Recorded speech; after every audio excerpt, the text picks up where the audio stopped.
today.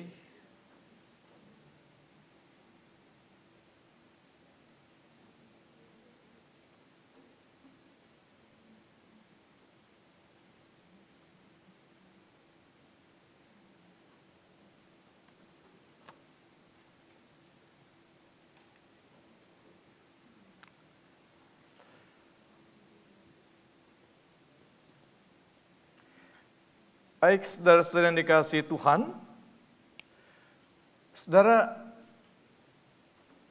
beberapa bulan setiap pagi dan malam kita mendoakan buat saudara-saudara yang sakit, dan salah satunya adalah saudara Yositan.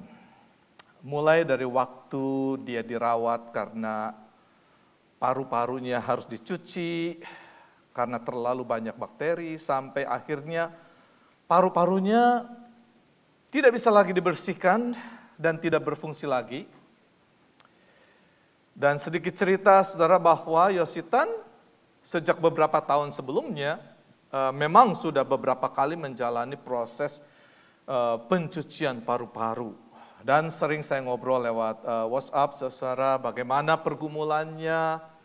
Dan kita bisa membayangkan seperti apa sih orang yang sulit bernafas. Ya, sesak. Padahal nafas ini adalah sangat vital buat hidup kita, bukan?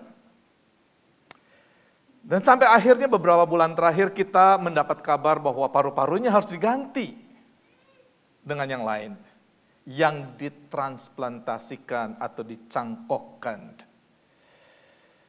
Dan kita juga mendoakan berbulan-bulan memohon supaya Tuhan sediakan pendonor.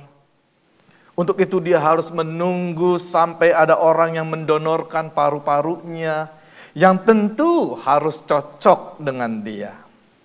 Dan tentu pendonor paru-paru itu baru bisa memberikan paru-parunya pada saat ia dinyatakan meninggal. Lalu dokter akan segera mengambil paru-parunya yang terbilang masih segar untuk ditransplantasikan kepada Yosi agar dia bisa bernafas lagi dan hidup.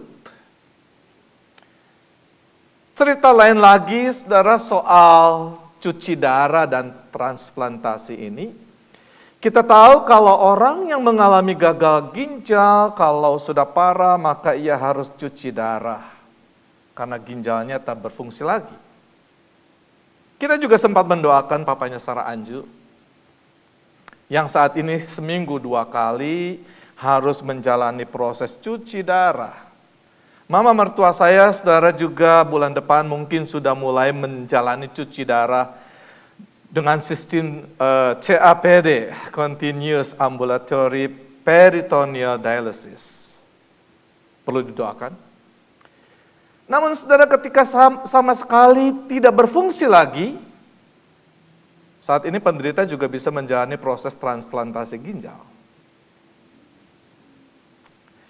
Beberapa bulan yang lalu, saudara, dalam persekutuan doa El Shaddai, mendoakan anak dari rekan kami, Anita Peterson, yang harus menjalani operasi transplantasi ginjal agar bisa bertahan hidup. Nah, saudara, darah kita adalah nyawa kita. Dan dia harus melewati paru-paru untuk bisa mengambil oksigen yang dibutuhkan setiap sel. Tapi kalau paru-parunya tidak berfungsi, tentu darah tidak bisa memperoleh oksigen dengan baik, bukan? Darah harus melewati ginjal agar cairan dan zat-zat tak berguna dibuang. Tapi kalau ginjal tidak berfungsi, maka darah kita akan penuh racun. Bersyukur untuk teknologi kedokteran yang semakin berkembang sehingga banyak sakit penyakit bisa terobati dan banyak nyawa bisa terselamatkan. Paru-paru dan ginjal kalau rusak bisa diganti dan dicangkokkan. Tapi untuk itu harus ada orang yang mendonorkannya, rela berkorban dan memberikannya. Demi mempertahankan hidup. Kita mau menjalaninya sekalipun hidup kita di dunia ini toh hanya untuk sementara saja. Namun saudara yang dikasihi Tuhan, ada kehidupan yang jauh lebih penting yang harus kita perjuangkan, yakni kehidupan kekal. Setelah kita meninggalkan dunia ini yang fana ini, kalau darah kita kotor karena banyak zat tak berguna harus dicuci, maka sekarang ada alat untuk cuci darah. Bisa minta tolong Marta yang memang ahli dalam dialisis. Tapi bagaimana jiwa kita yang kotor karena noda dosa yang meracuni hidup kita dan berbagai kejahatan yang kita lakukan, bagaimana kita mencucinya? Kalau paru-paru dan ginjal yang tak berfungsi bisa diganti, bagaimana dengan roh manusia yang mati karena dosa? Apakah kita bisa memperoleh roh yang baru yang ditransplantasikan? Dan siapa yang bisa dan rela memberikannya?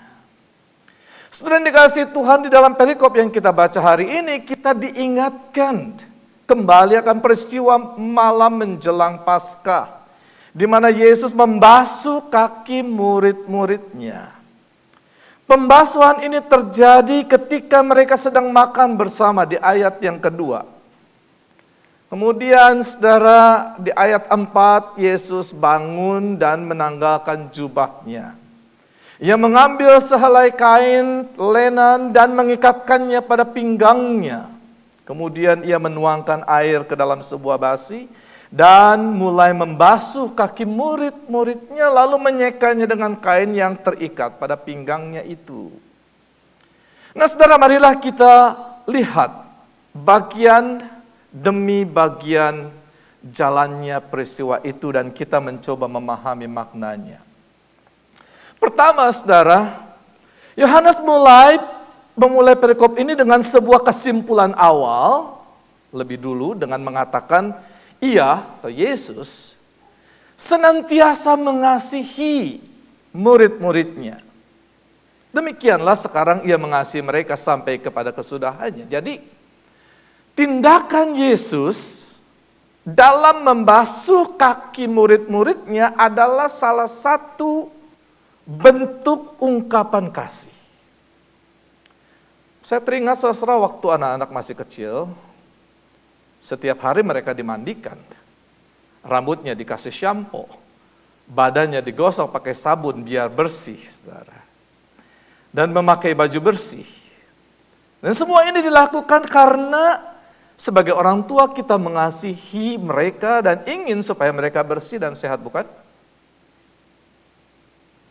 Jadi apa yang Yesus lakukan kepada murid-muridnya adalah bentuk pemeliharaan atau kepedulian, karena ia mengharapkan murid-muridnya bersih, sehat, sekalipun tentu ini memiliki simbolisasi rohani.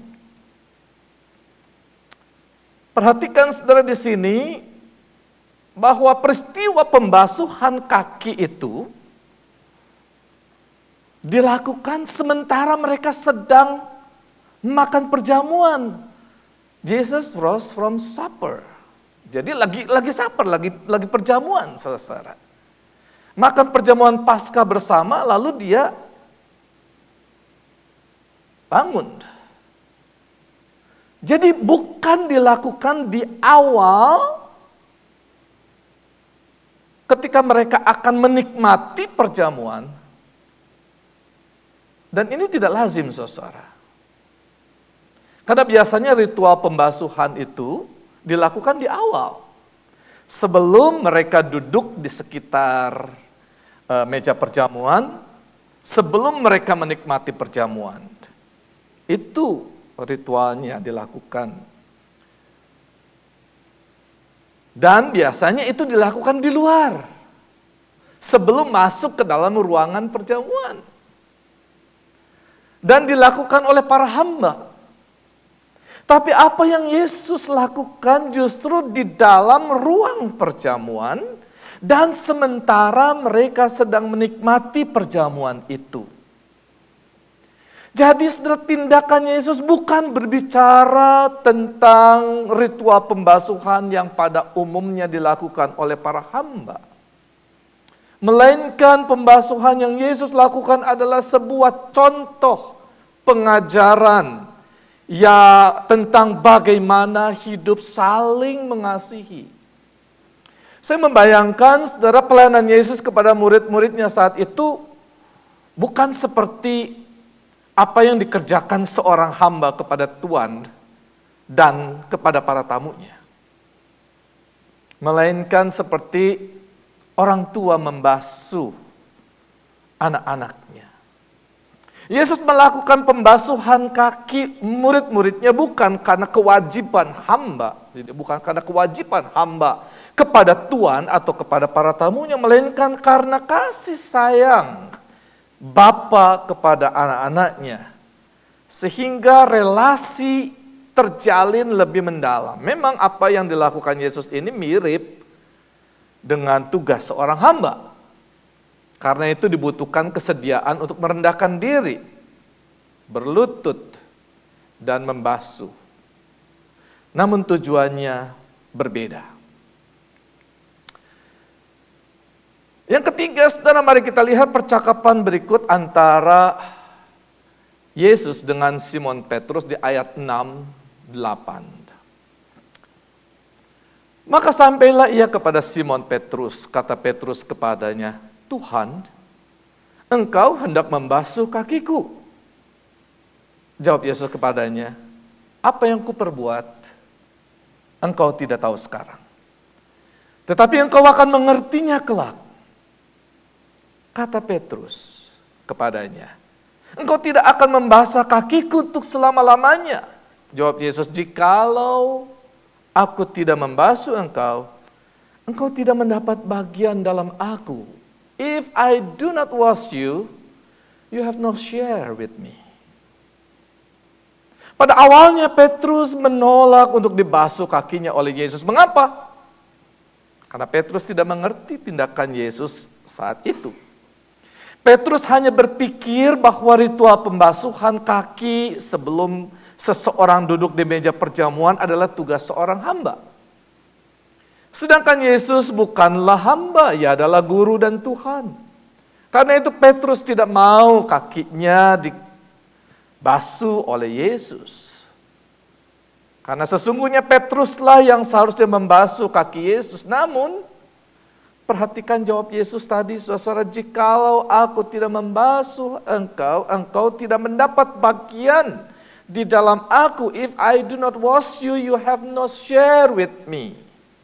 Di sini Yesus memberikan makna baru yang lebih mendalam dari ritual pembasuhan, yakni proses inisiasi untuk menjadi bagian eksklusif dalam tubuh Kristus. Jadi selain makna pertama dari pembasuhan kaki adalah ungkapan kasih Yesus kepada murid-muridnya, maka ritual ini juga merupakan simbol dari inisiasi penerimaan murid-murid Yesus menjadi bagian dari tubuh Kristus. Dan makna yang ketiga dari ritual pembasuhan kaki ini merupakan simbol adanya relasi antara Kristus dengan murid-muridnya. Namun perlu kita pahami, saudara, bahwa kata yang diterjemahkan menjadi kata membasuh itu atau wash itu di sini adalah kata nipto yang berbeda dengan kata baptiso, saudara, sekalipun keduanya memiliki makna yang sama, yakni membasuh juga atau mencuci bersih. Namun bentuk ritual baptisan adalah membasuh seluruh badan dengan cara berendam, immersion. Sedangkan nipto adalah pembasuhan kaki atau tangan, saudara. Nah, karena itu ketika Petrus merespon Yesus di ayat 9, agar Tuhan juga membasuh tangan dan kepala. Namun Yesus menjawab di ayat yang ke-10, Barang siapa telah mandi, ia tidak usah membasuh diri lagi selain membasuh kakinya, karena ia sudah bersih seluruhnya. Juga kamu sudah bersih, hanya tidak semua. Jelas di sini, ritual pembasuhan yang Yesus lakukan bukanlah dalam rangka mencuci bersih para murid-muridnya, karena toh mereka sudah melakukannya sebelum mengikuti perjamuan Paskah. Dan mereka pun datang sudah mandi. Namun ritual pembasuhan yang Yesus lakukan adalah sebagai simbol penerimaan menjadi bagian dari kesatuan tubuh Kristus. Dan menarik saudara, ketika Yesus mengatakan kepada mereka bahwa kamu sudah bersih, hanya tidak semua. Ini menunjukkan bahwa ada murid Yesus yang pada akhirnya tidak menjadi bagian dari tubuh Kristus. Ada seorang murid Yesus yang tidak memiliki relasi intim dengannya, bahkan kemudian mengkhianatinya, yakni Yudas Iskariot. Nanti kita akan bahas minggu depan. Topiknya, temanya ada betrayal. Nah, saudara, pembasuhan di malam menjelang hari Raya Paskah ini berlanjut dengan pengajaran Yesus yang diawali dengan pertanyaan, mengertikah kamu apa yang telah kuperbuat kepadamu? Kamu menyebut aku guru dan Tuhan, dan katamu itu tepat. Sebab memang akulah guru dan Tuhan. Jadi jikalau aku membasuh kakimu, aku yang adalah Tuhan dan gurumu, maka kamu pun wajib saling membasuh kakimu, sebab aku telah memberikan suatu teladan kepada kamu, supaya kamu juga berbuat sama seperti yang telah kuperbuat kepadamu. Dan inilah makna yang keempat, saudara, bahwa ritual pembasuhan kaki yang Tuhan Yesus perlihatkan kepada murid-muridnya adalah sikap saling merendahkan diri dalam melayani seorang dengan yang lain sebagai sesama anggota tubuh Kristus. Jadi keteladanan yang Yesus perlihatkan kepada murid-muridnya menjadi salah satu contoh bagaimana mereka harus merendahkan diri. Kalau Yesus saja yang adalah Tuhan dan Guru bersedia membasuh kaki mereka, apalagi murid-muridnya. Mereka harus saling merendahkan diri sebagaimana Yesus telah memperlihatkannya. Saudara bisa bandingkan dengan Filipi 2 ayat 1 sampai 11. Merendahkan diri tentu tidak sama dengan rendah diri atau minder. Merendahkan diri berarti lebih dulu memberi hormat kepada orang lain. Merendahkan diri berarti menempatkan kepentingan orang lain lebih dulu daripada kepentingan pribadi. Merendahkan diri berarti menempatkan diri di bawah otoritas atau kepentingan yang lebih luas. Yang dalam hal ini adalah otoritas Tuhan. Sehingga murid-murid dituntut untuk setia dan taat dalam memenuhi misi Allah. Saudara, kita tahu bahwa membasuh kaki bukan hanya kita berlutut kepada orang yang akan dibasuh kakinya, tetapi juga kesediaan kita menjamah kaki yang kotor, membersihkannya dengan air. Walau tangan kita menjadi kotor sesaat, namun kemudian sama-sama menjadi bersih. Ini mengingatkan saudara akan dua peristiwa penting, yaitu ketika Elohim menciptakan manusia pertama. Ia mengambil debu tanah dan membentuknya, lalu menghembuskan dengan nafas agar manusia hidup. Tuhan menyediakan tangannya untuk kotor oleh debu tanah dan membentuk manusia menjadi hidup. Ini juga mengingatkan kita pada Yesus yang menanggung dosa manusia. Ia menjadi kotor untuk sementara, menanggung dosa manusia agar setiap orang yang percaya dibersihkan oleh darahnya dan diciptakan kembali menjadi manusia baru. Yang keenam, saudara, ajakan Yesus kepada murid-muridnya untuk saling membasuh kaki, selain bermakna saling merendahkan diri, tidak menganggap dirinya lebih utama dari yang lain, juga bermakna saling melayani. Kalau saling merendahkan diri memiliki makna sejajar dengan saling menghormati, maka saling melayani memiliki makna sejajar dengan saling membutuhkan.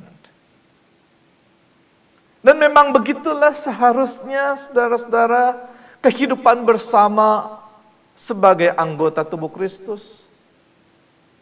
Di mana satu dengan yang lain saling membutuhkan dan saling memiliki ketergantungan. Saya jadi teringat saudara cerita masa kanak-kanak tentang kisah sendok panjang. Saudara sudah tahu cerita ini. Pada suatu hari seorang suci bertanya kepada Tuhan, saya ingin tahu apa sih perbedaan neraka dan surga dan bagaimana cara mencapainya. Tuhan mengajak orang suci itu ke depan dua pintu. Tuhan kemudian meminta si orang suci melihat ke dalam pintu pertama. Di dalam ruangan, orang itu melihat ada meja bundar besar dan di tengah-tengah meja ada hidangan berbau lezat yang membuat orang suci itu meneteskan air liurnya. Meja itu dikelilingi beberapa orang yang terlihat lapar dan ingin segera menyantap hidangannya di tengah mereka. Masing-masing dari mereka memiliki sebuah sendok yang panjang.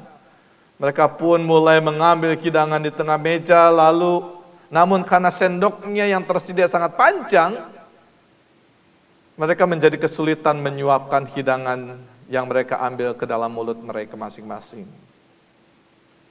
Hal ini membuat mereka marah. Mereka pun mengeluarkan sumpah serapah. Saat melihat ada orang lain yang akan berhasil menyuap hidangan ke dalam mulutnya, yang lain menjadi iri dan berusaha menggagalkannya. Kejadian itu membuat mereka berkelahi satu sama lain. Kemudian orang suci berkata kepada Tuhan, sekarang dia sudah mengerti apa artinya neraka. Dia mulai meminta Tuhan menunjukkan seperti apa sih surga, bagaimana cara mencapainya. Tuhan pun membawa orang suci itu membuka pintu kedua. Saat si orang suci membuka pintu kedua, dia menemukan kondisi yang sama dengan pintu pertama. Dia melihat ada meja bundar besar, di tengah meja ada hidangan berbau lezat, membuat orang suci itu meneteskan liurnya. Juga di sekeliling meja bundar terlihat beberapa orang dengan sendok yang panjang di tangannya masing-masing. Namun perbedaannya dengan pintu pertama, di pintu kedua orang-orang terlihat akrab. Terlihat mereka saling berbahagia, bercengkrama dengan sangat hangat, terlihat senyuman, tawa ringan di antara mereka. Lalu bertanya kepada Tuhan, kenapa semua orang di pintu kedua bahagia padahal mereka mendapat kondisi yang sama dengan pintu pertama? Tuhan menjawab pertanyaan itu. Si orang suci melihat orang di ruangan kedua saling membantu menyuapkan makan kepada orang yang lain dengan sendok panjang mereka. Mereka tidak saling berebut dan mereka saling percaya satu sama lain. Hal ini membuat mereka makan dengan kenyang tanpa ada rasa khawatir. Lalu Tuhan berkata kepada si orang suci itu, itulah surga, di mana di dalamnya saling melayani. Jadi saudara yang dikasihi Tuhan, pesan moralnya dari ilustrasi di atas hanya mau menekankan bahwa suasana surga bisa kita rasakan di bumi ini jika kamu ingin berusaha membantu orang lain yang kekurangan, yang membutuhkan. Karena sebenarnya suasana surga adalah keadaan di mana orang saling berbagi dan saling melayani. Tidak egois, tidak saling bertengkar, dan tidak saling menindas. Ya saudara-saudara, tentu itu hanya sebuah cerita simpel saja. Hanya mau berbicara tentang mengecap suasana surgawi di bumi, bukan berbicara tentang bagaimana cara saudara masuk ke dalam surga yang sesungguhnya. Ini hal yang berbeda karena menyangkut soal pengajaran esensial mengenai jalan keselamatan. Dan kita percaya bahwa Yesus adalah satu-satunya jalan, kebenaran, dan hidup. Nah saudara, satu hal lagi yang kita dapatkan dari pesan ketika Tuhan Yesus mengajarkan supaya murid-muridnya saling membasuh kaki. Dan ini makna yang ketujuh, saudara, yang perlu kita sadari. Kita tahu bahwa ritual pembasuhan bertujuan untuk membersihkan, betul nggak? Ritual ini dilakukan selain simbolisasi penerimaan dalam persekutuan, namun juga tindakan yang terus-menerus harus dilakukan agar kita dapat menjadi saksi Kristus dan melayani. Saling membasuh kaki juga berarti bahwa murid-murid Yesus harus saling mengingatkan, saling menegur, dan apabila ada di antara mereka yang lalai jatuh dalam pelanggaran sehingga hidupnya kotor, maka saling menegur, saling mengingatkan. Ketika mereka yang salah ditegur, hendaklah mereka menyadari akan kesalahannya dan mengaku dosa. Sehingga melaluinya akan terjadi saling mengampuni. Inilah yang patut dilakukan oleh murid-murid Yesus. Sehingga melaluinya secara rohani saling membasuh atau menyucikan hati dan pikiran agar dapat terus dipakai menjadi saksi Tuhan dan melayani. Saudara yang dikasihi Tuhan, jadi dapat disimpulkan ada 7 hal yang bisa kita pelajari melalui peristiwa Yesus membasuh kaki murid-murid. Jadi secara singkat saudara saya mau ulangi dan aplikasinya saudara-saudara. Jadi pertama, membasuh kaki murid adalah salah satu bentuk pemeliharaan. Membasuh dalam rangka membersihkan adalah salah satu cara untuk memelihara. Itu dilakukan karena kita sayang. Perasaan seperti ini dibutuhkan untuk, kalau saudara-saudara punya benda yang saudara sayangi, apalagi relasi antar sesama, misalnya saja saudara sebagai contoh, rumah tempat kita bernaung dan membangun keluarga, tentu kita akan membersihkannya, bukan? Selain rumah itu terpelihara, yang terpenting anggota keluarga menjadi sehat. Contoh sederhana lainnya, saudara, kalau kita punya rasa memiliki terhadap gedung gereja ini, karena di dalamnya kita bersekutu dan beribadah, tentu saudara akan ikut membersihkan dan memeliharanya, bukan? Tuhan Yesus mengajarkan agar kita memelihara kehidupan bersama. Terlebih sesama anggota keluarga dan anggota jemaat. Tuhan ingin agar saudara memiliki kasih yang sejati, sebagaimana Yesus telah mengasihi saudara juga. Membasuh kaki murid-murid adalah sebuah contoh tentang bagaimana kita hidup saling mengasihi. Misalnya saja, saudara, ketika anak-anak saudara yang masih kecil, mereka bermain bola di taman sehingga kaki, tangan, dan baju kotor, apakah saudara akan membiarkan mereka? Terserahlah mereka mau ngapain. Kalau saudara mengasihi mereka, tentu saudara akan membersihkannya, bukan? Kalau anggota keluarga atau teman Anda yang jatuh dalam dosa, apakah kita akan membiarkan mereka? Tanpa menegur dan tanpa menyadarkannya bahwa kamu telah berdosa. Terserah saja, dosanya ditanggung mereka sendiri. Kalau saudara mengasihi, tentu saudara akan menegurnya. Sehingga kemudian ia mengaku dosa dan bertobat, bukan? Supaya mereka tidak terjerumus semakin dalam. Yesus membasuh kaki murid-muridnya karena ia mengasihi. Sehingga ia memberi diri untuk membersihkan mereka. Demikianlah seharusnya kita sebagai orang percaya berperan dalam kehidupan keluarga, gereja, dan masyarakat. Membasuh kaki murid-murid ini juga merupakan simbol dari inisiasi penerimaan murid-murid Yesus menjadi bagian dari tubuh Kristus. Di atas sudah jelas bedanya antara kata nipto, membasuh kaki atau tangan, sedangkan kata baptiso berarti membasuh seluruh badan atau di mikveh, saudara, di kolam. Namun keduanya juga merupakan simbol inisiasi penerimaan. Baptisan adalah simbol inisiasi penerimaan menjadi bagian dari tubuh Kristus, menjadi bagian dari persekutuan orang percaya di segala abad dan tempat. Namun kegiatan membasuh kaki dan tangan lazim kita lakukan setiap hari, bukan saudara? Apalagi setelah pandemik. Maka kita disadarkan untuk selalu membasuh tangan dan kaki sehabis bepergian, supaya tetap bersih dan sehat. Namun bagaimana ritual pembasuhan ini dalam rangka kehidupan rohani? Orang Muslim, saudara, memiliki kebiasaan untuk berwudu sebelum melakukan salat maksudnya, saudara. Memang ini ritual lahiriah, saudara. Bersihkan wudu itu, bersihkan muka, mata, mulut, telinga, kaki, tangan. Ini ritual lahiriah. Namun harusnya berdampak pada ritual ibadah yang bersifat rohania.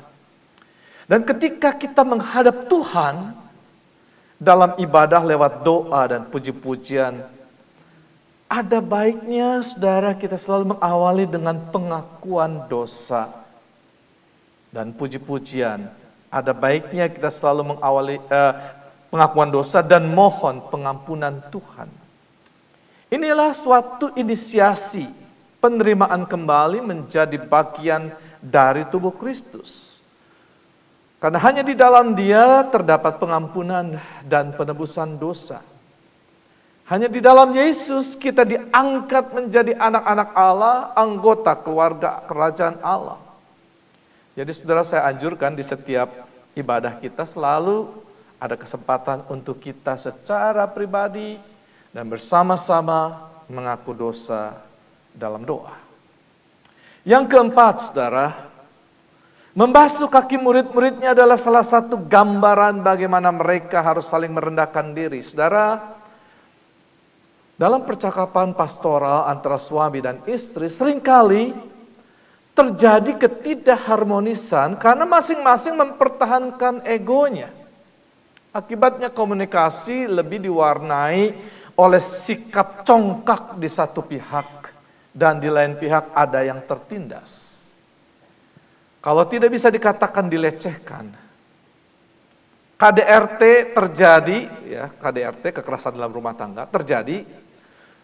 Bukan hanya suami menindas istri, tapi juga bisa sebaliknya, saudara. Perpecahan dalam gereja tidak jarang terjadi karena mereka yang merasa berotoritas berbicara terlalu angkuh, sehingga ada pihak yang tersinggung. Sikap menganggap diri lebih utama dari yang lain, ditambah lagi keinginan untuk berkuasa, itulah yang telah memicu Lucifer memberontak terhadap Tuhan, sehingga ia pun terusir dari sorga dan jatuh ke bumi. Begitulah kisahnya. Dan di bumi ia dan para pengikutnya berusaha memecah belah persekutuan dan memicu pertengkaran. Dalam skala besar menjadi sebuah peperangan yang menimbulkan pertumpahan darah. Saudara, waspadalah karena iblis akan senang. Karena itu Paulus menasihati jemaat Efesus, saudara, pasal 4 ayat 26, 27. Apabila kamu menjadi marah, janganlah kamu berbuat dosa, janganlah matahari terbenam sebelum padam amarahmu. Dan janganlah beri kesempatan kepada iblis.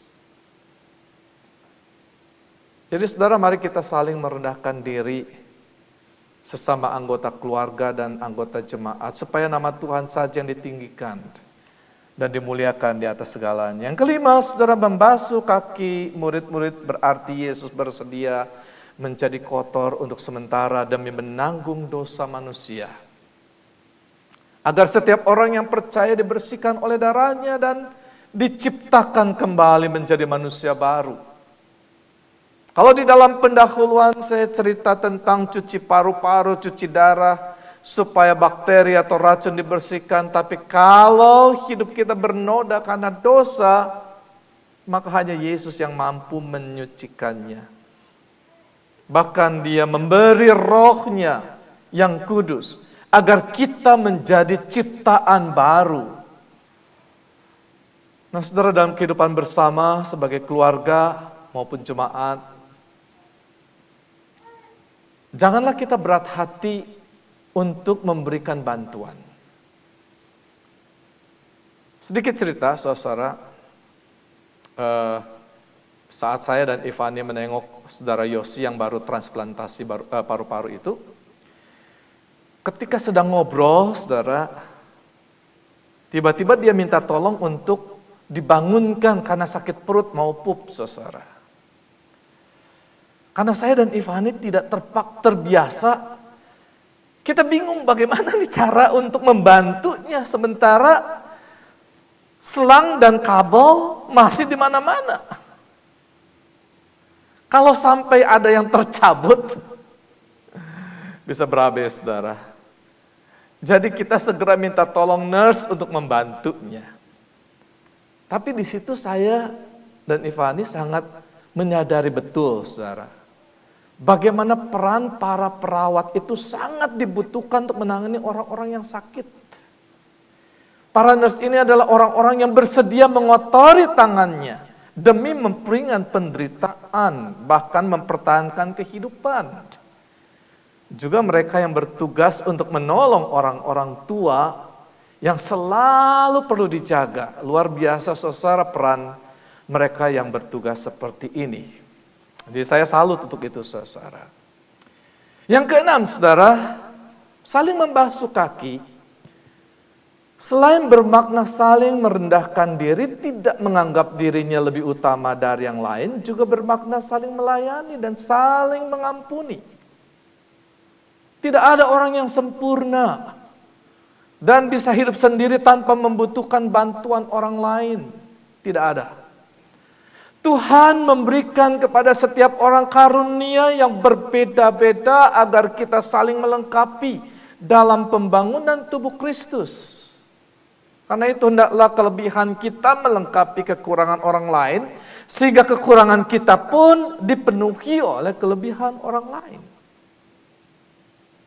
Menyadari adanya kelebihan dan kekurangan, maka jika ada orang yang lalai dan jatuh dalam kelemahan, janganlah kita cepat-cepat menghakimi dan segera menghukumnya, melainkan belajarlah untuk hidup saling mengampuni. Paulus katakan dalam Kolose 3 ayat 13, sabarlah kamu seorang terhadap yang lain, dan ampunilah seorang akan yang lain apabila yang seorang menaruh dendam terhadap yang lain, sama seperti Tuhan telah mengampuni kamu, kamu perbuat jugalah demikian. Yang ketujuh, saudara, saling membasuh kaki secara rohani bermakna saling membasuh atau menyucikan hati dan pikiran agar dapat terus bersaksi dan melayani. Dan Paulus katakan di dalam Galatia 6 ayat 1 sampai 2, saudara-saudara, kalaupun seorang kedapatan melakukan suatu pelanggaran, maka kamu yang rohani harus memimpin orang itu ke jalan yang benar dalam roh lemah lembut, sambil menjaga dirimu sendiri supaya kamu juga jangan kena pencobaan. Bertolong-tolonganlah menanggung bebanmu, demikianlah kamu memenuhi hukum Kristus. Juga dalam Kolose 3 ayat 16, hendaklah perkataan Kristus diam dengan segala kekayaannya di antara kamu, sehingga kamu dengan segala hikmat mengajar dan menegur seorang akan yang lain, dan sambil menyanyikan mazmur dan puji-pujian Dan nyanyian rohani kamu mengucap syukur kepada Allah di dalam hatimu. Sekali lagi saudara yang dikasihi Tuhan, hendaklah kita saling membasuh kaki dalam kehidupan kita bersama. Baik dalam rumah tangga maupun dalam jemaat. Kiranya Tuhan menolong kita sekalian. Amin. Please take a silent moment.